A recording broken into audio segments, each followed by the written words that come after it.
Okay, so what we're doing here today is we're going to tie up a wet fly for the Lomond River for tomorrow morning.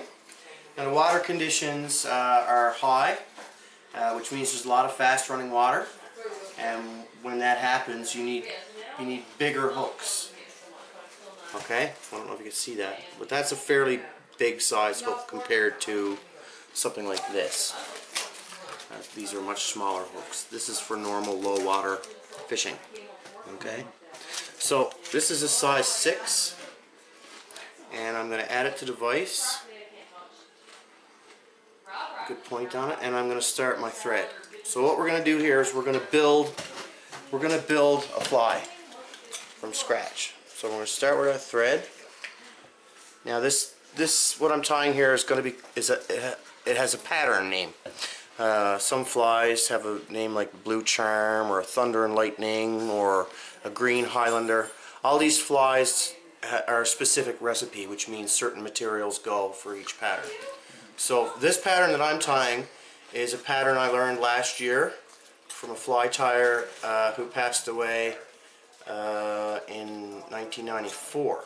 He gave his fly tying kit to his grandson, and his grandson brought the flies out to the Humber River last year, and he was catching all kinds of salmon on his fly, on this one I'm tying, and we were not catching any salmon. So he gave me the fly so I can copy the pattern, and we named it the Spencer after his father, grandfather, who created it. Okay, so what I need to start with for the Spencer is some silver tinsel. This stuff is hard to take out. So these are various tinsels like you would see on a Christmas tree or something, and threads and wires and so forth. Okay, so I'm just going to take a section of this tinsel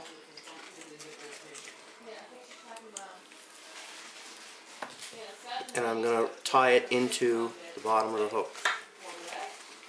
I don't know if you can see that too well.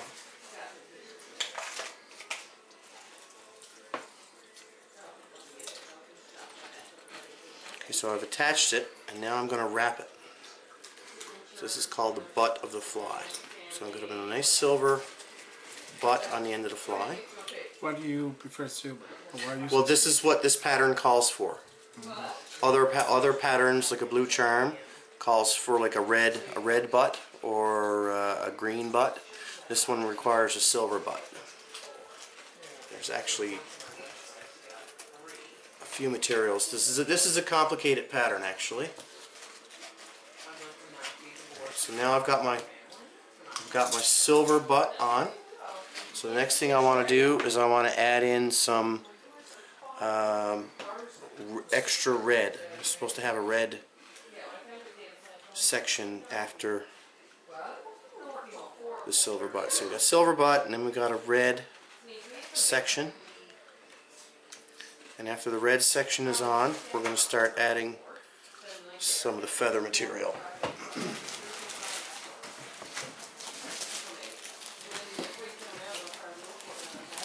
Now if you want to pause it right there and give me a chance to find what I'm looking for, you can start the second newbie and you can dump them together. I'm looking for peacock curl.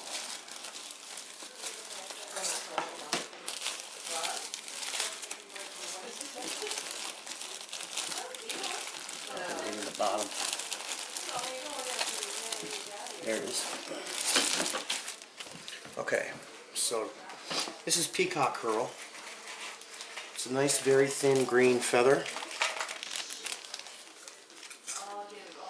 I'm going to take one strand of this peacock curl. Starting at the top, I'm going to flare it back just by pulling back on the ridges. So there we go. Nice and fluffy looking. Alright, so now I'm going to cut that into sections. I need 3 pieces. 1, 2, and 3. And then once I get those 3 together, Takes a little bit of time to get it ready. And I'm going to tie them into the fly.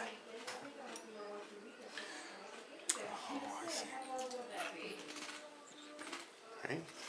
So we have a nice silver, red, and then there's our tail.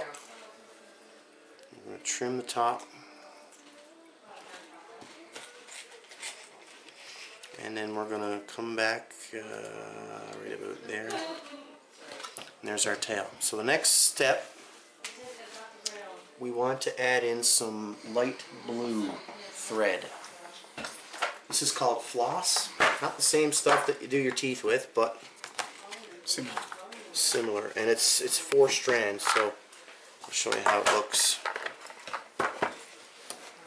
This is baby blue or sky blue. When you pull it off, you'll see it's in 4 strands. For smaller hooks, like size 10 or 8 hook, I would probably just use 2 pieces. But where I'm tying such a big hook, I'm going to use all 4 pieces to get that bulk I need around the hook. So I'm going to take off a nice foot or so, and then I'm going to tie that into the fly. So basically you just keep wrapping in your materials. 1, 2, 3. I'll work it up. Work it up. Okay. So it's nice and snug.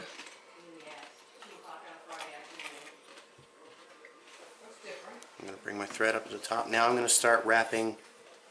Oh, I forgot something. I'm sorry. I need to take a piece of this small number 16 mylar, because that's going to be my rib. Almost forgot to tie that in.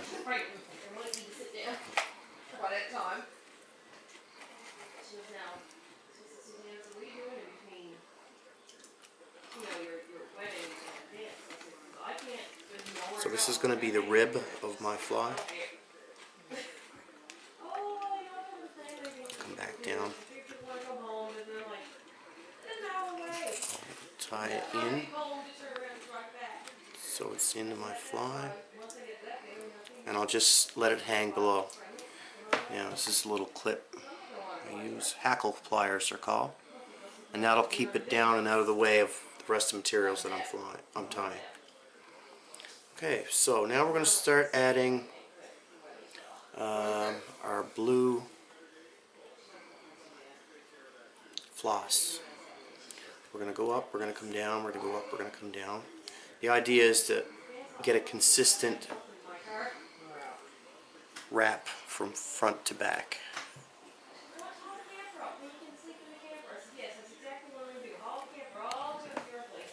It has to be fairly tight.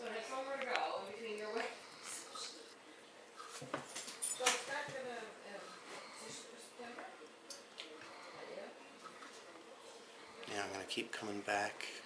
So do you do all this process every time you prepare fish and then go fishing? Yeah, well, usually what I'll do is when the fishing season is closed for the year, in the long winter months, I'll tie my flies up over the winter months,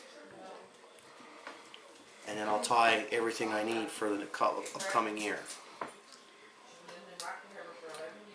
Okay, so almost done.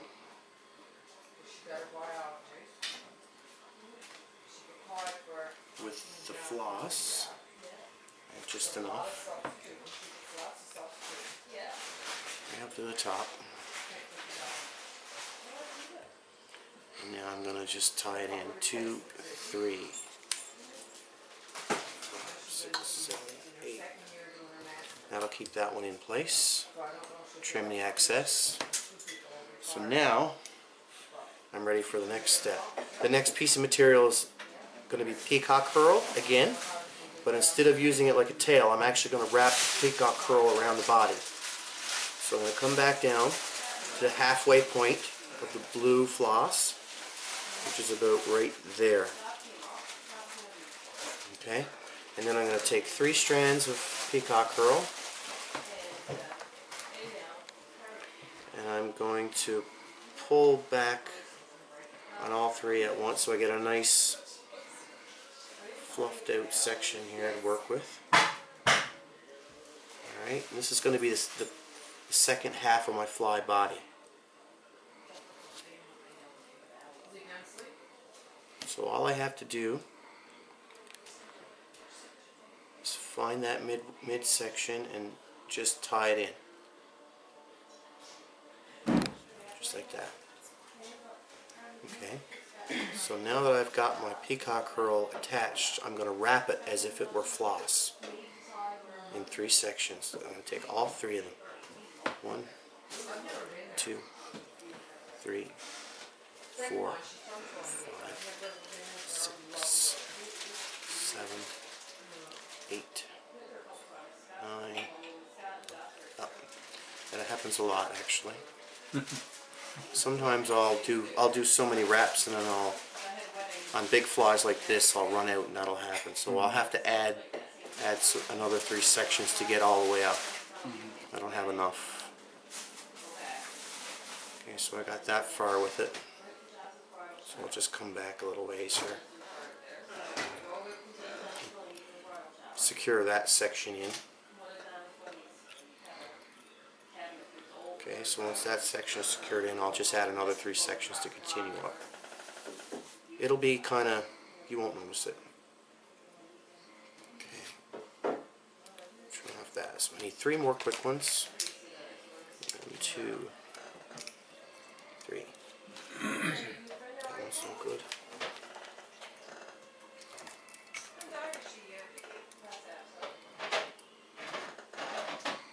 Good. Now this will allow me to finish the rest of the fly.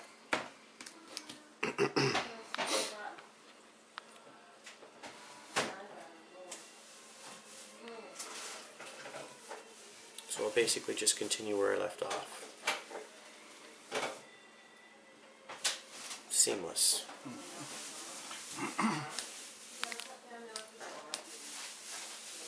Now I need to take this all the way up to the eye of the hook. I need to go all the way to the top and tie it off there.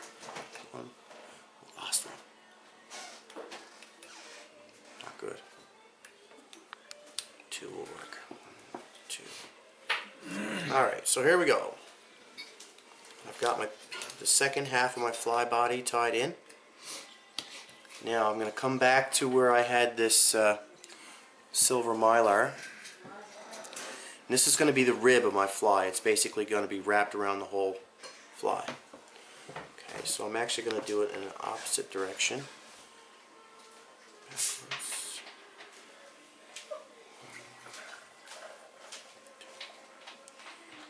It's going to come right up over the peacock herl. Try to keep them in even spacing all the way around. And that will do it. 2, 3. Okay, so I have my rib on. Now it's time for the legs and the wings. So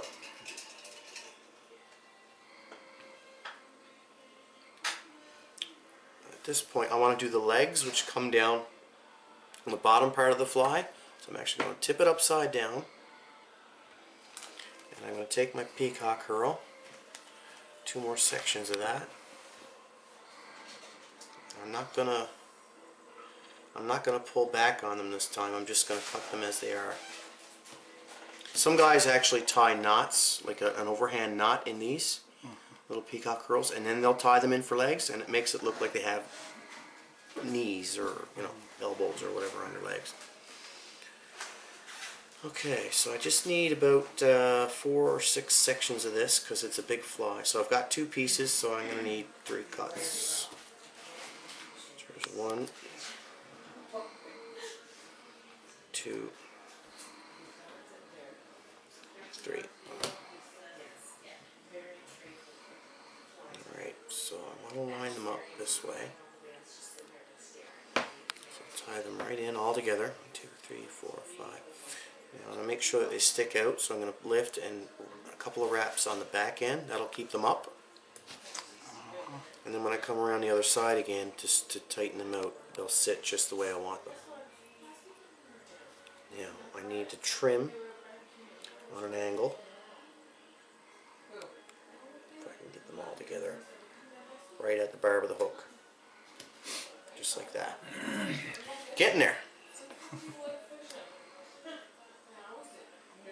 Now the next step is to tie in the wing, which is on top of the fly. So I'm going to flip it over again so I can access the top of the fly. And I'm going to use 2 pieces of material for the wing. I'm going to use a blue deer fur from the body of a deer. This stuff. Bucktail it's called. Alright, and then I'm going to need my hair stacker. So I'm going to pull off a nice little section of... That's dyed, isn't it? Yeah, it's dyed, yeah. This is natural right here. This stuff in this bag is natural. This is the same stuff except this is the belly and this is the tail. So you get longer strands on the tail. So they take that, they bleach it, and then they dye it to color. Okay. So I'm going to take about that much, just a little pinch. And I'm going to cut it off so it's fairly long. Right. So that's what I have there. I'll put that away later. So now, what I'm going to do... See how does it look like? Okay. Do you see how all the edges are not straight? They're kind of mismatched. Yeah. I'm going to take my hair stacker tool and stack them so that they're straight. So that the tips are straight.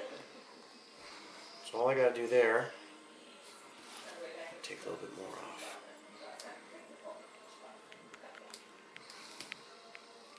Just put the tips in first.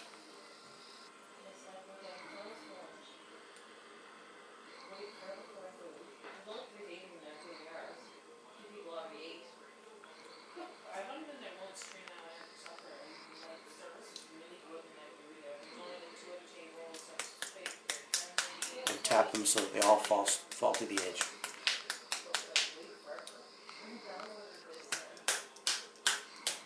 And then the last one you lift up a little bit and give a little tap.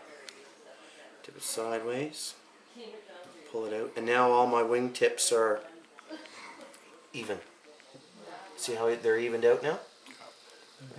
So I'll pull it out of the stacker with the even tips and I will apply it to the fly. There's a couple of pieces in here that are not acceptable. How precise do you have to be, eh? Let's see, there's a couple of pieces in here that are good. Want the sharp edges. Done. Okay, that's about all I need. Now when I attach this stuff, I'm going to want it so that it meets the butt where I tied in the peacock curl. So I don't want it to go any further than that. That's the fly right there. So I'm going to attach it. Just going to tie it in slowly until I get it to the point where I want it. Okay, that's good. Alright. I'm going to trim the excess. Part 1. Part 2 of the wing. I'm going to take another material, squirrel tail, natural squirrel tail, find it, and then I'm going to tie some natural squirrel tail in. This is squirrel tail. The nice thing about squirrel tail is when you pull it apart, it has these nice little white tips on the edge. See the little white tips? Yep. Right, so that's what we're after. Is a gradient from brown to black to white. That's what's going to happen. So I have to figure out how much I need first, which is about that much. This stuff is nice and long. Okay, so I'm going to do the same thing with the squirrel tail that I did with the deer fur. I'm going to stack it.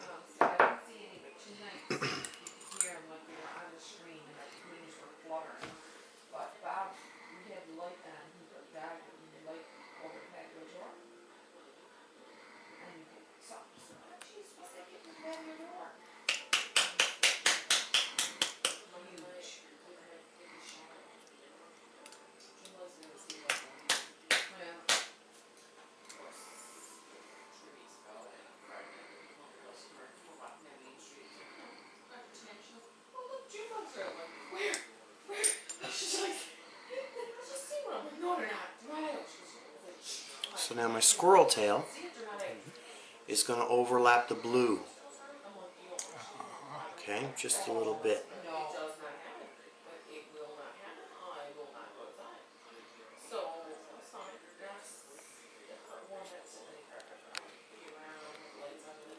And then I'm going to trim off the excess.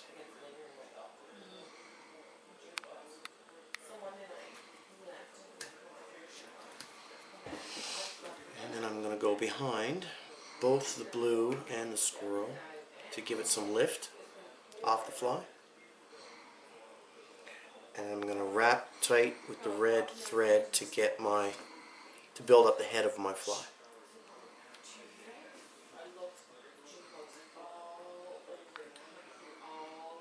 And when you're building up the head of your fly like this, it's an art in itself. Some guys like a long head, some guys like a short fat one. I like a long thin one so that I can tie a half hitch onto it, which is your main line, half hitch. And when you tie that half hitch from your salmon line onto the fly, it pulls the fly through the water on an angle, so it creates more of a disturbance, which is why I like to do my heads like this. So I'm getting there. Okay, so a lot of guys do what's called a whip finish. It's a special tool that they hook into the line and they'll twist it and they'll bring it over the head and they'll tie a knot. I don't bother with it because I can do it by hand. 1, 2, 3 over the top. It's a triple hitch. Pull it tight. My knot is tight. Now the fly is, for all intents and purposes, done. But I like to do a double knot in case the first one gives out. There's a backup knot. Right, so now I'm adding my second knot. Done. Now, I just broke it off, so I'm down to one knot. So I'm going to rebuild it a little bit so I can get my second knot in there.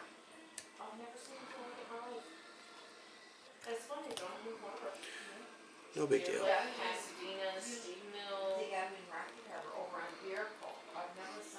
Alright, nice big red head on this thing. Salmon can see red really good.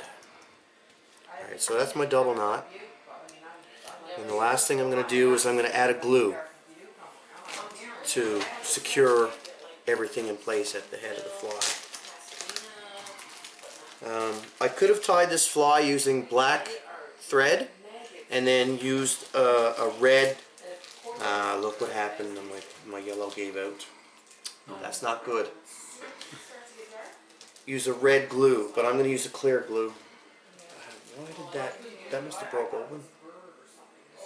This is not good. How did that leak out? Sealed anyway.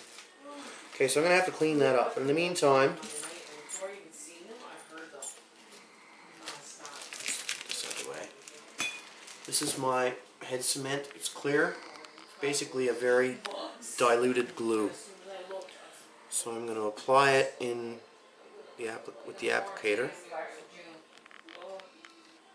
You have any tissues here? Big towel. Yeah, that'll work.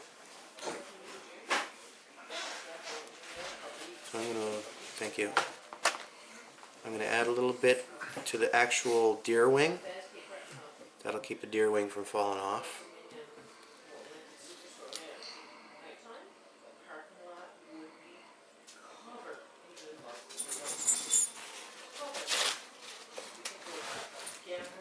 And I'll take off the excess glue.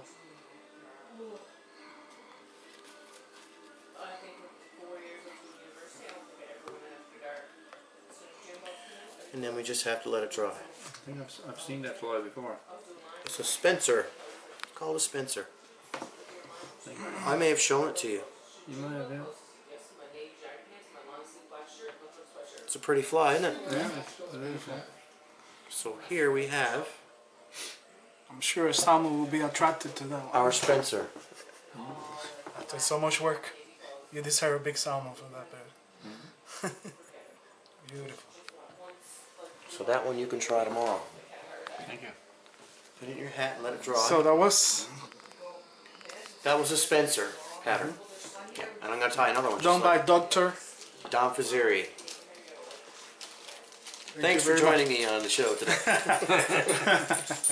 For Newfoundland Independent Videos. Yeah. Now that I have all the materials out, I can tie it in half the time. Yeah. And it's amazing how fast I can actually whip one of these up once I'm going. What happened to my yellow